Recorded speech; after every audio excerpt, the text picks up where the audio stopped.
So, malapit na mapuno ito, mga kagandang buhay, oh. Malapit na mapuno. So, kailangan po nating... Ay! Tumutubo nga pala sila, umaalsa. Ano po, mga kagandang buhay, oh. Umaalsa talaga. Sabi nga ni Nalon kanina, umaalsa itong 4 na formula natin. So, ito po yung aming secret formula. Kanya-kanya pong painom yung ating mga tao.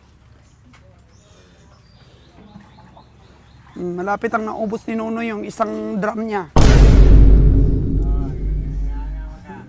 Inom, inom, inom, inom, inom. Inom, inom, inom, inom para resistensyado sa biyahe.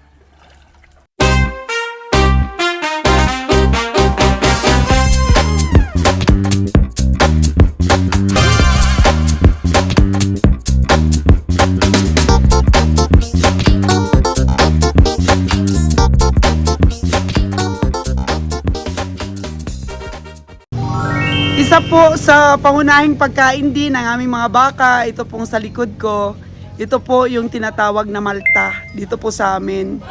Ang malta po ay sapal po ng trigo, may mga pinoprocess po sila sa trigo and then ito po yung kanyang sapal. So 200 per bag po ang kuha namin ito kasi nga po syempre hindi naman po kami yung pumipick up sa factory. Tingnan po natin ang itsura po ng malta at kung bakit po nagustuhan siyang kainin ng ating mga baka. Anong malta? Papakita po sa atin ni Kabeng Roger, mga kagandang buhay, kung ano po ang itsura ng malta. Sabi niya kasi sa akin, mukhang pids din daw ang itsura. Malta. So ilang kilo po, Kabeng Roger, yung laman ng isang sako? Siguro mga 30, 35. Mga 35? O ayan, pakita natin. Ay, ganun po ba? Parang cornmeal, no? Trigo to, trigo. Oh. Ayan. Grabe pala, no? So, meron tayong nabiling kupramil, haluan lang natin para bumango pa. Oh. Tingnan niyo po, napaka-bless po ng mga farmer dito sa Negros. At meron po silang nakukunan ng ganitong malta. Oo. So, ilang sako ito pinadeliver mo? 30. 30 po na sako ito. Oo. Pampabusog po ito, mga kagandang buhay, at nagdadala rin po sila sa biyahe ng Malta. Pero naka-plastic po ito, mga kagandang buhay. Hindi po pwede na matagal din po itong ma-expose po na walang plastic kasi nasisira din po, mga kagandang buhay. Oh no! Ano? Kasi ang gamit daw po ng trigo, pag ganito pinaprocess, nagawa pong beer. Malta, pero ano pa rin siya, makatas pa rin siya, mga kagandang buhay, oh. Makatas pa rin siya. So, ibig sabihin, masustansya pa rin siya. So, ito po pampabusog lang sa ating mga baka, pero nilalagyan po ng feeds ito ng ating mga kabiyahe. Cornmeal, copra meal, tsaka master mix cattle feeds. Gusto pong kainin ng mga baka. Kaya nabubusog po sila, mga kagandang buhay. Importante po kasi sa mga baka yung mabusog. Yan, pampabusog po. At meron po silang damo rin. Yan po ang kagandahan ng malta na to. So lagi pong bago yung kinukuha ni Kabeng Roger. Kasi hindi rin po siya ma-stock na matagal. Kailangan bagong bagong milled. Ayan, milled ba? Giling. Ginigiling nga talaga ito. Ayan, tapos pinipiga. Gatas po ang kinukuha nila. So, ayan po, ito po yung malta na tinatawag po, mga kagandang buhay. So, siguro 150 po ito sa factory. Pero syempre, 200 na po binibenta sa atin ng nagpapa-wholesale sa atin. At okay presyo po yun, mga kagandang buhay. Mahal rin po naman ang crudo. Ayan. Para makakuha po tayo ng laging bago, kasi po yung pinagkukunan natin nito, ano rin siya, behiro rin siya, marami rin po siyang patining, at ito rin po ang ginagamit niya. So, ayan, tingnan natin mamaya, mga kagandang buhay, kung masarap ba ang kain ng ating mga baka dito sa trigo na to, sa malta po, mga kagandang buhay. Alis po muna kami, mga kagandang buhay, para maghanap po ng dagdag na pagkain ng ating mga baka. Para po sa biyahe natin mamaya. Yan, hanap ng pagkain. lumalakas po ang ating katawan pag tayo po ay masigla. Lumalaki. Para po sa pagkain natin mga baka, ang ating pong biyahe ngayon. Of course, kasama si kabiyahing Roger. Oh, diba? Wala pa kami almusal. Bili pa kami ng iluluto naming isda. Dito na po kami mga kagandang buhay sa location po na pagkunan natin ng mga tubo. Ayan, grabe bumaha pala dito kagabi. Oh no! At sobra po palang baha dito kagabi. Ayan po yung river. At ito po yung tubo. Nakakutin natin. Mga kagandang buhay. Ang ganda ng tubo, ano? Ang lalaki. Ang lalaki ng steam talaga, kabiyang Roger. Oh? Tingnan mo yung mga patdan nila, ang lalaki. Ang healthy po ng tubo. Ito po mga pangtanim, oh. Ang tubo. Yan. Yan po yung mga pangtanim nila dito na tubo po, mga kagandang buhay. Napaka-healthy. Napaka-healthy, oh. Yan po, ganyan po dapat na mga tubo po ang tinatanim ng ating mga farmers. Yan po, kinakarga na ng ating mga farmers, ng ating pong mga mamumugon o mga workers. Ito po yung ating mga tubo. Oh. Kuya, sa'yo ito? Sa'yo itong tubuhan? Sa Hacienda Rilia. Oo. Pwede po bang humingi ng pang-os, pangkain? Oh, matamis ba? Matamis ba yung tubo nyo? May tubo bang hindi matamis? Kagad ng buhay talaga ninyo, oh. Pwede po bang humingi ng pangkain? Oo, salamat. Yan po, oh. Yan. Jer, magkano ang isang balot niyan? 20 po yung kuha natin sa kanila. Malaking tulong po ito sa mga workers po, mga kagandang buhay. Hacienda po ito, hacienda. So, ibig sabihin po, korporasyon po ito, mga kagandang buhay.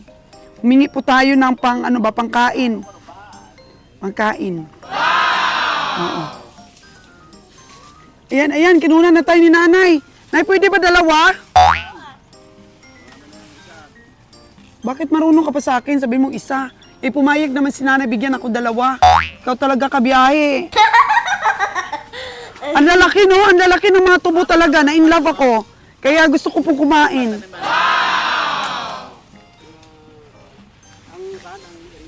Ang area pa na dapat taniman itong mga patdan.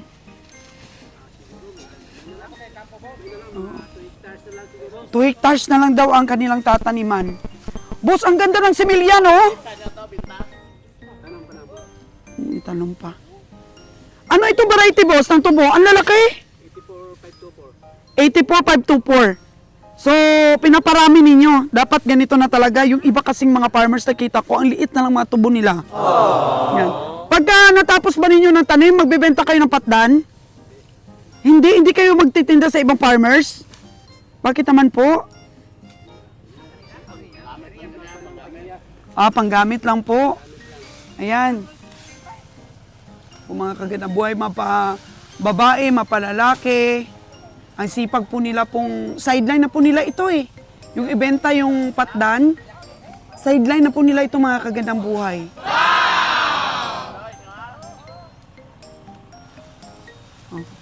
Sabi ni Kabeng Roger, bilang. Kasi 20 pesos per bugkos. Yan o, per bugkos o. Buti hindi daw inanod. Nabaha kagabi, grabe daw ang baha dito. Oh no! So medyo hindi pa pwedeng i-harvest yung iba dong, no? Kasi medyo mura pa yung tubo. Alanganin pang i-harvest. So ito, boss, pag mga ganito, alanganin pa yan dapat. Pero dahil nga sa gagamitin pang tanim, hinarvest lang po ninyo. Para itanim. So lahat ng stem po, talagang tatanim. Oh, yan.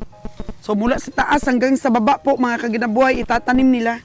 Kasi alanganin pa po ang gulang ng mga tubo na to. Ayan oh. Yan. So ito po yung dagdag pagkain sa ating mga baka. At malaking tulong po sa mga workers, mga kaginabuhay dati kasi hindi naman binibili itong mga patdan. Walang presyo po itong mga patdan. Bali po yung halimbawa pong namamatdan ka, libre lang. Kinukuha lang. Pero ngayon po, yung mga workers mismo, hindi na pwedeng kunin ng iba yung kanilang mga patdan, kundi sila po mismo yung nag-iipon at binibenta po nila sa amin. Yan. So wala na pong libre ngayon. Pang bigas-bigas lang po ito at pang ulam-ulam ng ating pong mga workers. Mga kagandang buhay. Di ba no? Wala nang libre ngayon? Hindi na pwedeng pumasok yung mga kagaya namin na kukuha lang ng libreng patdan. Talagang yung workers silang nag-iipon tapos bibili namin. Ayan po, laki tulong no? Sa mga workers. Sideline na po. Sana wag dumating ang araw o ang oras na yung may-ari ng tubuhan, sila na mismo magbibenta ng patdan nila. Baka ba mangyari yung ganon? Kaya mawawala ng sideline yung ating pong mga workers. Kaya dalangin natin mga kaganabuhay na wag pong mag-interes. O sabi ni Kabiyang Roger, kung pati patdan ay ibibenta ng may-ari ng tubuhan, di sila mamatdan. Sabi ni Kabiyang Roger. Mahal ang bili ko pag may-ari ang mamatdan. O 40 na daw, doble na daw. Pambira ka, Kabiyang Roger. Wag naman ganon. Mamaya magka-interest yung may-ari. Oh no! Pero mahirapan po rin mga may-ari. Pag sila ang mamatdan. Sana po, wag mangyari yun. Sideline na lang. At bibilin po namin 20 pera bugkos po mga kagandang buhay. So thank you so much at dadalhin na po natin ipakain ito sa ating mga baka. Okay, ito po mga kagandang buhay at halo na ni Nalon yung feeds. Yan, feeds. Master Mix. Malta. Oh, hinahalo namin sa Malta. Oh, nahaluan mo na ba ng Malta? Kinalo ka na? Oo, meron na. Mayroon ng Malta. Oo. Yan po, yung Malta na parang feeds rin po. Kupramil, hindi mo nilagyan? Lagyan. Nilagyan. Yan po yung Malta natin. Oh, Ito po yung Maharlika feeds na para sa baboy. 4 na klase. 4 kaklase yung hinahalo. Kasi may mais yung ano no, para sa baboy. Tapos haluin po ng ganyan. Yan, parang isang sako na kaagad yan. Nakita ko yung kupramil sa pinakailalim. Oh, yan, ang kupramil. So, sobrang sarap. 4 na klase po yung hinahalo namin, Master Mix. Ayan po, 4 na sako, oh. Ayan po yung Maharlika, yung kulay green. Tsaka kupramil po yung kulay puti. Malta at saka Master Mix. Ayan po, tapos halu-haluin ni Nalon. Sobrang dami lo, no? Kumuha man si Dam. Mabutok ba siya? Butok. Yung umaalsa siya. Tapos siya ipakain natin, ay painom sa ating mga baka. So kahit yung alagain po natin, pinapainom po ni, ano nga ito? Sino ang pangalan mo ga? Romnick. Akala ko si Jomari, si Romnick pala. Oo. Romnick Sarminta. Wow! Oo. O yan po. Kahit yung mga alagain po natin, pinapainom po natin. Ayan o. Naka-mix na yan siya. Pero hindi malapot daw, no? Oo, inom. Inom po ang ating baka. O, ganun lang po yung pagpainom natin sa ating baka. Ganun. Ganun lang po. Kasi kung sarili nilang inom, di sila masyado. Ayan, dinagdagan ni Kabiyang Nalon. Ano Kabiyang Nalon dinagdag mo? Maharlika Dam. Maharlika, yung sa baboy. 4. Ano kayo may sugat yan, no? Yung sa kuwan, may sugat? Oh no! Ano ba yan? Parang may bukol sa dyan. May bukol siya Dam. Sige magkaiko rin siya diri. Anak man niya ba? Oo. So, lagyan lang ng ng gamot. Kasi napansin ko yan, parang may bukol talaga. Hawakan mo, Alon, kung gaano kalaki. Oo. Oh no! Kailangan makainom siya ng gamot, no? Kung binig sa anak Dam. Hindi pa. Spray. Yan, baka lumaki ba at makapikto sa pagpatining natin. So, itong Bull na to. Ano to, Lon? Pang bull talaga? Ayan po, oh, pang bull. Kung sino po interesado ang umorder nito. Yung si Rose. Oh, ito kung gusto mo po budget meal. Yung nakabili po kay Rose. Ito, meron kaming bull dito, oh, ang puti. Puti po niya. Yan, kakapaligo lang siguro ito. Ito po yung formula natin. Oh, kay Nunoy, oh. Ito naman kay Nunoy, oh. Yan, kawayan lang pong ginagamit, oh. Kawayan para sa tingal. Haluin mo po muna. Bago mo ito hingal dahil, oh, buo sa loob, oh. Sa baba, buo. So, 4 na formula para mabusog po yung ating hayop. So, araw-araw po ganito yung pangtingal nila sa ating mga baka dito na alagain. So, umiinom naman po sila ng kusa, pero yung mga mahihina po minom, kagaya po nung isa, oh, yun, di pa tapos silang magtingal. So, hanggang ilang tabo ba yan, Dong? Hanggang ilang tabo daw ang ipainom mo? Depende daw po hanggang gutom pa. Tingal. Depende po sa pagtanggap. Ito, tingalin ni Nunoy. Ito kasing mga pangbiyahe natin. Kailangan makatingal. Noy, mukhang hindi pa busog ito. Oh. Parang gutom pa. Parang payat pa ito, Noy. Oh, no!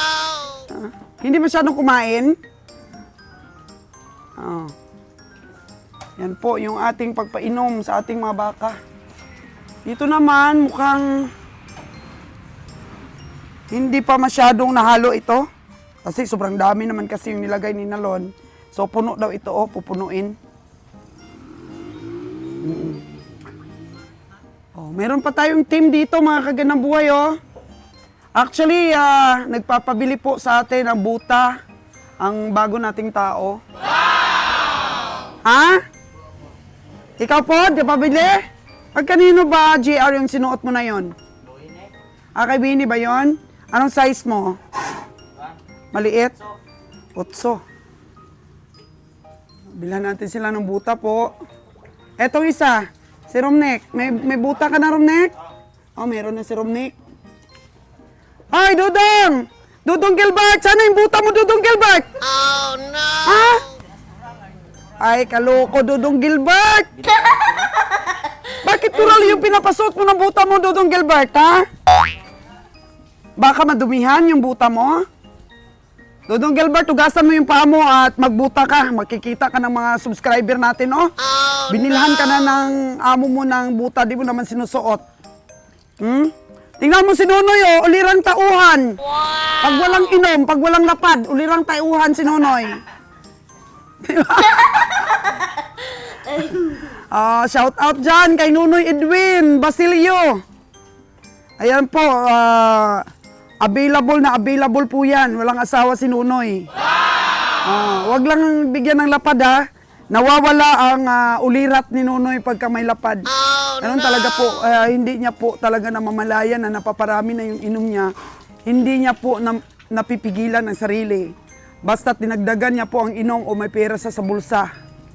Kaya si Nunoy po wala ka masabi sa serbisyo, sa sipag. May masabi ka lang talaga sa kanya pagka nakainom siya, mga kagandang buhay. Long play po yung kanya pagkanta sa buong gabi. Long play, walang makakapigil sa kanya.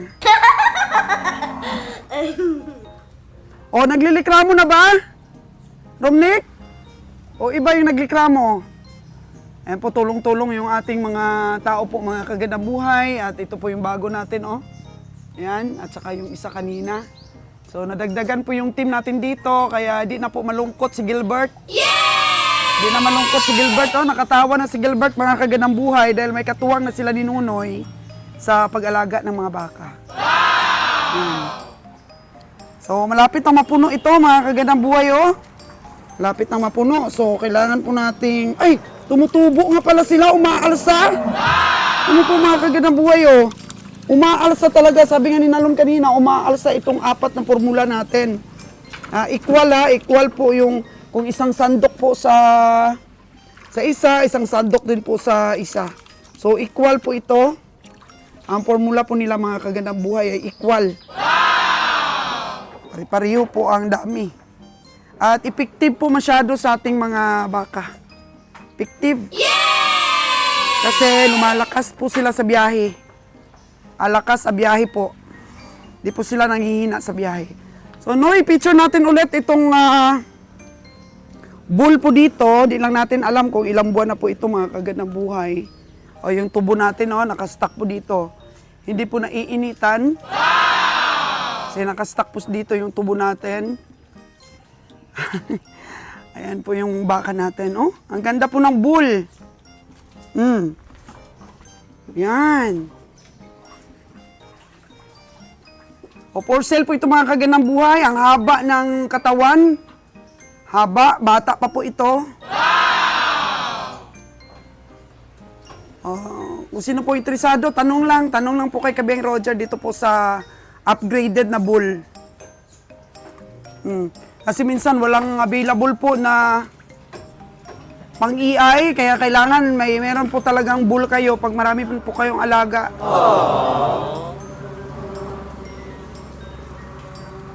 No, yung pinapaiwan ko na 64K, hindi tiningal.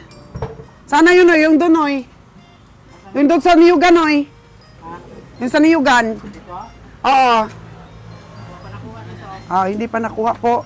So, feature po natin yon, yung nabili po natin sa farmer na baka at hindi ko po ipapadala mga kagandang buhay. Papatining po natin.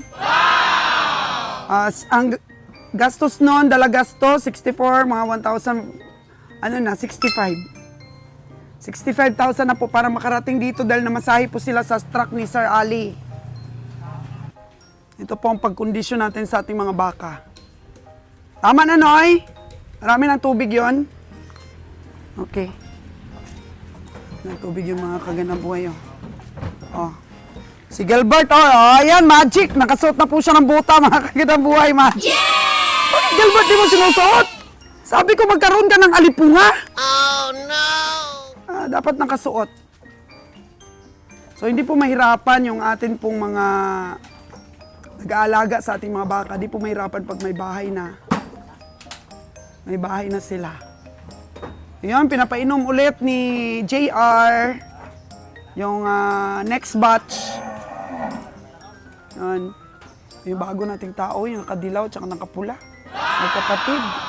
So, malapit lang ang bahay nila doon kay, daanan ang bahay nila Nalon. Mga tao po ito na Nalon at hindi daw po mapapahiya dito. Ito po ang trabaho nila. Tulong-tulong. Ang sipag ng bagong tao mo, Lon. Okay na sa kanaglubi na Yung trabaho nila ay tagakit ng lubi. Ay pag masustain nila yung masipag sila, dagdagan ko yung sweldo nila. Yeah! Sabi ko nga, linisan nila yung mga doon, yung mga napier natin. Linisan nila para malagyan pa ng abono. Oo. O, tulong-tulungan ba? Tulong-tulong tayo dito. Diba dong, wala pa kasing abono yun dong? Oo. Abunuhan pagkatapos guna dong, no? Kunin ang damo. Oo. Tapos dito dong, magtanim tayo dito dong, oh.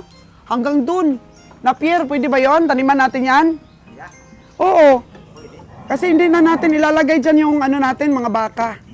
Kasi pag tapos yung doon, building natin doon, talagang doon na natin ilalagay mga baka natin.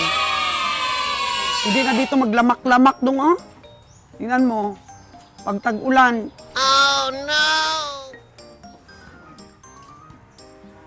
So, ito po yung aming secret formula. Kanya-kanya pong painom yung ating mga tao.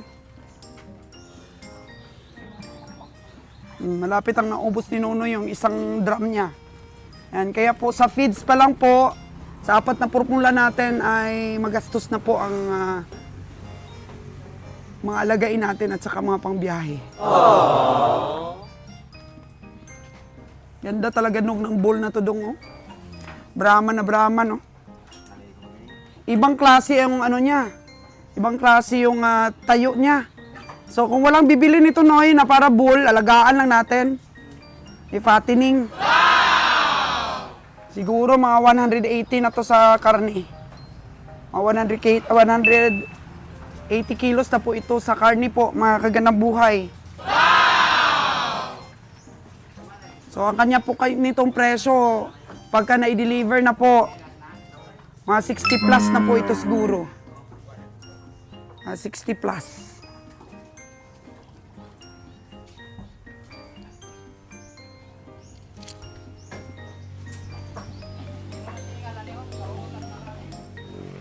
Hindi na tingal, Noy? Bakit? Ayaw uminom? Oh, no! Sige, pakainin mo ng tuyo na feeds at saka painumin lang ng tubig.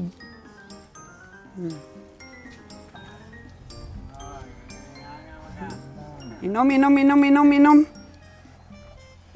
Inom para resistensyado sa biyahe.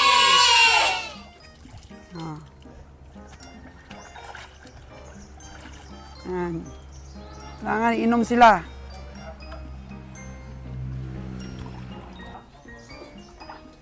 So, ilan yung nandun sa New Ganoy?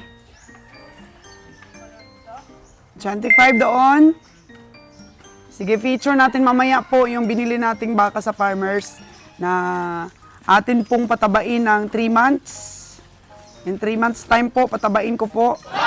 Para study po natin mga kagandang buhay kung paano ba natin palakihin ang ating mga baka. Ito po mga kagandang buhay, napakagandang katawan, no? Itong papainumin ni Nunoy. Kanina sa aking vlogs, or kanina po sa aking live, pinakita natin yung baka na yun na binenta ng subscriber sa atin. Kaya matutuwa yung subscriber dahil araw-araw daw po, sabi ng kanyang anak, nanonood siya sa ating mga vlogs. Kaya yung baka niya, patatabain natin. Kasi sabi ng subscriber, ano daw kulang pa daw sa taba, aminado naman siya, pero bebenta na daw niya. O, yan. Inom lang po, oh. Ayaw ba uminom ng kusa, Noy? Ayaw niya uminom ng kusa, kaya eto, alalay lang po ito mga kagandang buhay sa biyahe. Kabiyahe Roger, gusto kitang tanungin tungkol dito sa bull mo, baka may interesado. Mga kagandang buhay, meron pong ipapakita sa atin si Kabiyang Roger na isang baka na bull na galing daw po sa isa nating subscriber, isang farmer po dito malapit lang sa bahay namin, sa Hibaio. So feature niya po sa inyo kasi may potential dito ang baka na to. Yan siya, nagpayong po tayo mga kagandang buhay dahil sobrang init. Grabing init talaga dito. Oh, no! So, si Kabiyahe walang payong pero kaya naman niya. O sige, tingnan natin po mga kagandang buhay itong baka na to na sinasabi sa atin ni Kabiyahe Roger. Pero okay siya, maganda yung tsura. Oh, ganda daw ng itsura, oh, yan oh. Mabait siya, yan. Tsaka mabait pa daw. Oy, ang ganda nga, Kabiyahe Roger, yung itsura. Wala pa paligaw, paliguan namin mamaya. Sige, sige. So, tingnan natin ang malapitan po, mga kagandang buhay. Malakas ba siya kumain, Kabiyahe? Malakas, wala talagang issues kain. Oh. Mga ilang gulang pa lang daw ba ito? Bata pa. Mga 13 months. 13 months. So, nasasayangan po si Kabeng Roger na ipakatay ito. Dalhin nyo sa kwan, sa mga stockyard kung mare. Oo, paliguan mamaya. Oo, tapos ipaoso. Oo, pauso. Pangalagain. Pauso. Po, mga kagandang buhay, oh. Kasi maganda daw, sabi ni Kabeng Roger. Baka may magkagusto dito sa vlogs natin. Magkano binta mo dito? As of now. Ha? As of now ba, na hindi ka pa nagagastos ng marami? Kailan mo ito nabili? Noong nakaraan? So last week? Oo. Magkano ang benta mo niyan kung may magkagusto? Benta namin yan sa 50. 50. Anong gulang na? 13 months. 13 months. Mga kagandang buhay. 50 plus pamasahe. Dito, 50 po, pang-alagain. Ayan. Estimate mo sa karne nito, kabiyahe. Kung ipakatay, di ba malulugi? 150. Uso ang bili niyan, hindi karne. Uso. Ay, yan nga po ang sabi ko sa inyo, mas mahal po ang presyo pag binenta ng farmer sa atin na pang-oso o pang-alagain. Kasi alanganin pa siyang ipakatay. Sayang, pwede pa Matinga lang siyang ba ito? patabain. Yan. Ah, Bigyan mo lahat ng pagkain, pati ito lahat. oh. Sana yung sangkot mo? Ayan. Kasi mga ilang oras lang mula Sangkot ang ngayon, binigay ko sa'yo. kakarga na tayo. Mga bukas pa siguro, langanan yan. Bukas natin kakarga, Magang-maga, bukas. magang maaga. Bakit magang maaga? Ay, gabi umaalis. Hindi kasi natin yung iba hindi maabutin. Dapat i-prepare mabuti. Ah, langanin pa. Yung sa bako, tama na yan, Dong. Yung sa bakong daw pala. Kunin mo na ito. Yung binili natin, yung Mama Brown, tingnan nyo. Super ang tsura na itong baka ito, super. Kunin mo na, lipat doon. Kuha na diha, kuha na, lipat. Sobrang kintab, sobrang kinis. Ayan ang magandang baka dito nabili ko. Hindi ko talaga yung bibenta. Ang nana niyan, sobrang laki, napakalaki. Ay, talaga? Ito palang kinikwento mo sa akin? Na ang nanay niya, napakalaki? Napakalaki ng nanay niyan. Sobrang kintab. Babaeng baka po, mga kaganang buhay. Sobrang Kinis. napakakinis, napakalakas kumain. Oh. Kahit ipakatay man siya, uso man siya, walang isyo. Napakaganda ng karne. Paano kung may magkagusto? Ang mga viewers natin, Hindi, yan, not for sale. hindi mo siya bibenta talaga? Hindi, not Hindi for magbago yung isip mo? sale. Ang laki daw talaga ng nanay? Ang laki ng nanay yan, sobrang laki. Nakita sa akin. Maliit pa yan po dumating dito, sobrang liit yan dumating. So ilang ano na ito sa'yo? Mga 3 weeks na yan. 3 weeks na pala ito sa'yo. Parang kabayo, no? Ang kabayo ang tsura niya. Parang kabayo ang itsura niya, oh. So ano ang lahi nito? Brahman, red Brahman. Red Brahman. Kasi nga, nag-o-offer talaga yung DA. Pinapapili ka. Pero ang nanay niya, si Rolly ang nanay niya, napakalaki. Si Rolly. Si Rolly, ewan ko kung anong tamang term. Si Rolly, ang tatay niya, red. Oo. Anong tatay niya, di ba? EI? Red Brahman ang tatay niyan. Red Brahman. EI. Natural head yan. Ah, natural hit lang. Pero maganda ng mga pedigree ng nagkakasta niya. Kaya tingnan mo ang resulta niya, napakaganda. Sus, kung makita lang ninyo mga kagandang buhay, ang kintab. Ang kintab ng balat niya. Lapitan ko nga kabiyahe.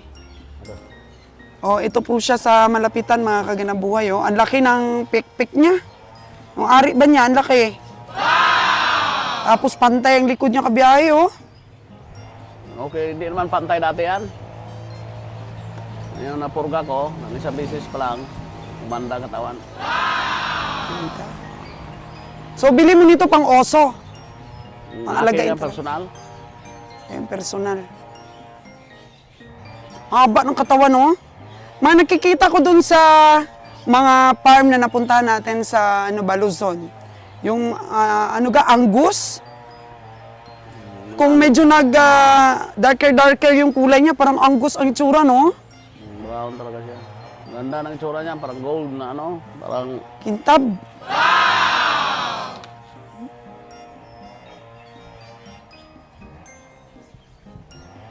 Kintab niya. No? Ang laki po ng niya. Ng perna, tsaka yung ari niya, ang laki. Laki din po ng mga pamaa, oh. Dito pag na-inlove si Kabeng Roger sa mga baka, eh. Pero alam nyo ba mga kabiyahe, mga kagandang buhay, minsan po nagdidesisyon kami ni Kabeng Roger na yung mga selected namin ng mga baka ibinta. Kagaya po ng anak ni Diwata na yon. Kasi sabi namin, marami pa naman kaming mga baka na makikita. So kulang po kami ngayon sa puhunan, hindi pa po oras talaga na magkaroon kami ng breed. Kasi parang mahirap po mga kagandang buhay kung sobrang dami na yung utang natin sa bangko ba. So naisipan namin na ruling muna po ang puhunan namin. So marami pa namang pagkakataon na magkaroon tayo ng mga baka magaganda.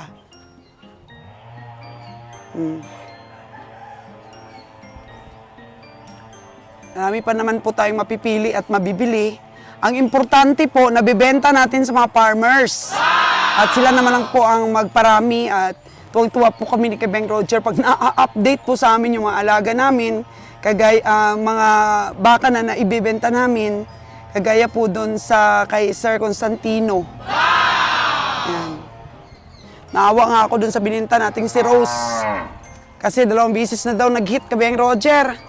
Ano, 2 beses naglande, hindi hit siguro. Ah, ganon? 2 beses nag-hit. 2 beses naglande.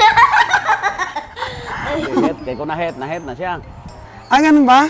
Kala ko nag-hit yung ano ba, init. 2 beses siya naglande, hindi nakastahan. Oo, hindi nakastahan po. Grabe, ang kintab ng brown na yan. Pati kilay niyan, brown. Tikilay. Pati pilik mata, brown. Yes, so pati pilik mata, brown. Kaya hindi yan bibenta. Sa makasama ko yan, kung pupunta akong Aklan, dadalhin ko rin yan. Ibang itsura ng baka ngayon. Ibang karana ang baka nito. Ang laki po ng aming hangarin ni Beng Roger na mag-breed ng mga baka, pero kulang pa po sa puhunan, alanganin pa. Kaya magsipag po kami sa negosyong ito, para kung wala na po kami mga utang sa bangko ay madali na lang pong bumili ng para po sa amin din pong mga seleksyon. Kasi kung pipilitin natin, mas bibigat po ang obligasyon natin sa pagbayad. Kasi ang bangko, pautang lang yan sila ng pautang, lalo na po good payer ka. Pero medyo mahirap po talagang magbayad mga kagandang buhay. Kasi din naman natin napipredict na itong month na to, malaki yung income natin. Kaya dapat may peace of mind po tayo na relax lang, walang binabayaran or kunti lang binabayaran natin.